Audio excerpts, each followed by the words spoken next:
మనోహర రామచంద్ర నది కోర్కెను తీర్చుమా మనోహర రామచంద్ర అను కోర్కెను తీర్చుమా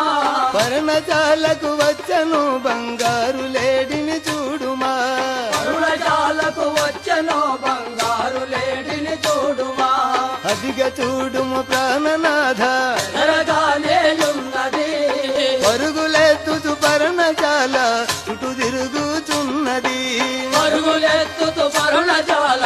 చుట్టూ తిరుగుతున్నది సుందరంగా దాని కన్నులు కలగబోలును చెవులు శృంగారంబు లేదని కొమ్ములే విలనంబులో చెవులు శృంగారంబు లేదని కొమ్ములే విలనంబులో ప్రణనా